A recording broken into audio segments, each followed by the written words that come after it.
नमस्कार, न्यूज मंच देख रहे हैं और मैं हूं विशाल वैभव। कांग्रेस कार्यालय में जो है नई दिल्ली में आयोजित प्रेस वार्ता में कांग्रेस के प्रवक्ता आलोक शर्मा ने बीजेपी पर जॉब के मामले में जो है आज सवाल पूछ डाला है और कहीं ना कहीं बीजेपी पर बड़ा आरोप लगाया है। क्या कुछ अपने इस पूरे प्रेस वार्ता में कांग्रेस के प्रवक्ता आलोक शर्मा कह रहे हैं, आइए आपको सुनवाते हैं आलोक शर्मा को। बने रहिए न्यूज मंच के साथ। न्यूज मंच के लिए विशाल वैभव। सीधा सीधा आरोप है कि 2019 के बाद जो रिक्रूटमेंट हुई है उसमें प्रोसेस स्कैम है, सही प्रक्रिया को अपनाया नहीं गया है। हमारा आरोप है कि जब जांच हो तो आंसर शीट्स जितनी गई हैं, आंसर शीट्स में हेराफेरी, फेरबदल या कोई और कांड तो नहीं हुआ है। रिजल्ट और फिजिकल एग्जामिनेशन इनको किसी स्टेज पर बदला तो नहीं गया है। यही मोडस ऑपरेंडी क्योंकि व्यापम में होता था मध्य प्रदेश में, आज हालत यह है कि जिन लोगों का नाम इस गोवा के कैश फॉर जॉब स्कैम में आ रहा है, सुसाइड शुरू हो गए। एक व्यक्ति 51 वर्ष के थे, मैं नाम लेना ठीक नहीं समझूंगा, जैसे ही उनका नाम आया पिछले कुछ दिनों में सुसाइड हुआ, उन्होंने सुसाइड किया। व्यापम में भी यही होता था। सीबीआई के अधिकारी जांच करने जो जाते थे वो रेलवे प्लेटफॉर्म पर पड़े हुए मिलते थे। तो ये व्यापम जैसा घोटाला गोवा में पर दर पर परत खुलता जो चला जा रहा है। दुर्भाग्य यह है कि जो तमाम चीजें निकलकर सामने आ रही हैं उसमें एक ही चीज है जो बीजेपी और आरएसएस की हमेशा से एक तरीका रहा है, deny, divert and distract. Deny करते आ रहे थे, कुछ दिनों से डाइवर्ट कर रहे थे इश्यूज को, ये तो ऐसा है, ये तो वैसा है, इसमें ये नहीं है। अब मुद्दे को डिस्ट्रैक्ट भी करना शुरू कर दिया है। दुर्भाग्य यह है कि जो तमाम बीजेपी के लोग हैं जो इसके अंदर अरेस्ट हुए हैं, उनके फोटोग्राफ्स तमाम बीजेपी के नेताओं के साथ हैं। ऑडियो क्लिप्स भी आ रही हैं। ऑडियो क्लिप में किसी विश्वजीत का नाम भी आ रहा है। अब हम तो ये नहीं कह रहे कि वो विश्वजीत राणे ही हैं या कोई और हैं। ये क्लैरिफाई तो पुलिस विभाग कर सकता है या वो महिला जो अरेस्ट हुई है वो कर सकती है। महिला मोर्चे की इंचार्ज जो हैं गोवा की, वो स्वयं वहां की मुख्यमंत्री की पत्नी है, जिनका नाम है सुलक्षणा सावंत। वो महिला मोर्चे की बीजेपी की इंचार्ज बताई जाती हैं और तमाम सोशल मीडिया के प्लेटफॉर्म्स पर भी ऐसी ही खबर है। यहां पर एक लेडी आती हैं, श्रुति प्रभुगांवकर, ये अरेस्ट हुई। ये बीजेपी की महिला मोर्चे की एक विधानसभा की अध्यक्ष। अब बीजेपी वाले तो पल्ला झाड़ रहे हैं कि साहब पहले थी, अब नहीं है, अब नहीं है, पहले थी, जो भी कह रहे हो। इनके तमाम नेताओं के साथ फोटोग्राफ भी मिलते हैं। अब बात सवाल खड़े होते हैं कि ये महिला इतनी बड़ी बड़ी बातें किसके बिहाफ पर कर रही थी, किस अधिकारी का, किस नेता का संरक्षण प्राप्त था। अब जांच हो रही है साहब, जांच बहुत होती है। यूपी में एसआईटी बहुत बनती है, साउथ में जहां जहां इनकी सरकारें, वेस्ट में, वहां जांच बहुत होती है। यूपी में 100 से ज्यादा एसआईटी बनी, आज तक एक का रिजल्ट नहीं आया।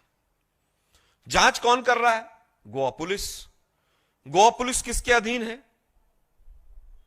गृह मंत्री के। और गृह मंत्री कौन है? जो मुख्यमंत्री हैं। और सवालों के घेरे में कौन है? बीजेपी के तमाम जुड़े हुए लोग और स्वयं उनकी पत्नी, वो सवालों के घेरे में है। ये पूछा जाना चाहिए कि भाई क्या इनकी रिक्रूटमेंट, जो महिला मोर्चे की आरोपी मिली है श्रुति प्रभुगांवकर, इनकी रिक्रूटमेंट किसने की थी और ये किसके बिहाफ पर नौकरियां देने की बात करती। ये गोवा का व्यापम पार्ट 2 वहां पर चल रहा है और पूरी तरह से लीपापोती की जा रही है, जैसा कि बीजेपी हमेशा से युवाओं के साथ ठगी करती है, युवाओं के मुद्दों से दूर भागती है। ये एक बहुत बड़ा मुद्दा है क्योंकि वहां पर उनकी सरकार है। जांच के नाम पर लीपापोती, अमेंडमेंट में एक्ट, मुख्यमंत्री की साहब की नीयत पर इसलिए प्रश्न चिन्ह लगते हैं कि जो अमेंडमेंट किया गया वो किसके कहने पर किया गया। वो अमेंडमेंट जो आया कैबिनेट से पास होके, उसके मुखिया तो आप ही थे मुख्यमंत्री महोदय। वो किसको बचाने के लिए किया गया कि 2022 तक को बचाइए पहले, फिर बाद में देखेंगे आगे का। एक और अमेंडमेंट ले आएंगे, फिर 24 तक वालों को बचा देंगे। ये एक युवाओं के साथ बहुत बड़ा धोखा है। तमाम लोगों के जो नाम आ रहे हैं, एक दीपाश्री सावंत करके नाम आ रहा है, जो कंप्लेनेंट हैं संदीप परब, उन्होंने पूरी मारडोल पुलिस स्टेशन में लिस्ट दी है, कहां कहां से क्या उगाई हुई है, क्या हुआ है। हमारे 2 लोग गए पुलिस स्टेशन एफआईआर की कॉपी लेने, उनको एफआईआर की कॉपी भी नहीं दी कि भाई हम भी लिस्ट पढ़ लें जरा क्या क्या है, कौन कौन है। उसमें कहा गया है कि इस तरह से पैसे वापस हुए, इस तरह से चेक बाउंस हुए हैं। एक किसी पूजा नायक का भी नाम है। हमारे 2-3 सवाल हैं कि 2019 से लेकर 24 तक। पहला सवाल हमारा कि पब्लिक सर्विस कमीशन के थ्रू रिक्रूटमेंट क्यों नहीं शुरू की इन्होंने। यह काम जब वहां पर कमीशन बन गया, एक्ट बन गया, तो क्या धांधली के लिए 5 साल तक आपने उस एक्ट के अधीन आकर रिक्रूटमेंट प्रारंभ नहीं की। 1000 से ज्यादा लगभग रिक्रूटमेंट हैं जो बिना पीएससी के हुई हैं, डिफरेंट डिपार्टमेंट्स ने की हैं। पहला सवाल हमारा, आज का स्टेटस क्या है? क्या आने वाली जो रिक्रूटमेंट्स होंगी वो पीएससी के थ्रू होंगी या कोई और अमेंडमेंट तो आप नहीं लेकर आ जाएंगे? तीसरा सवाल, मुख्यमंत्री की पत्नी साहिबा का क्या संबंध है जो लोग अरेस्ट हो रहे हैं? इस पर मुख्यमंत्री स्वयं आकर जवाब दें, दोनों सवालों पर, क्योंकि मुख्यमंत्री महोदय आपके परिवार के सदस्य कहीं ना कहीं आज कटघरे में है, सवालों के घेरे में।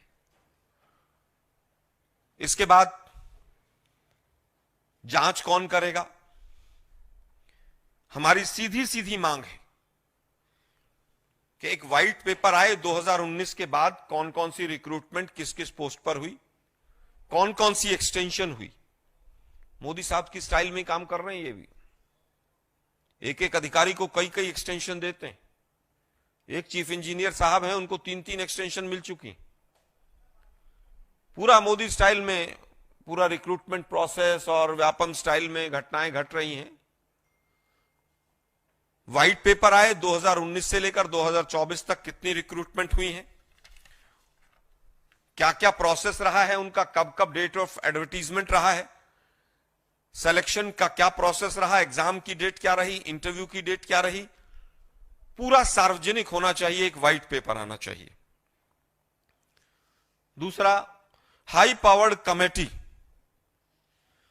जो इंक्वायरी कमीशन है स्टेट का, उसके अधीन एक रिटायर्ड हाई कोर्ट के जज के तत्वाधान में इस पूरे मैटर की जांच होनी चाहिए।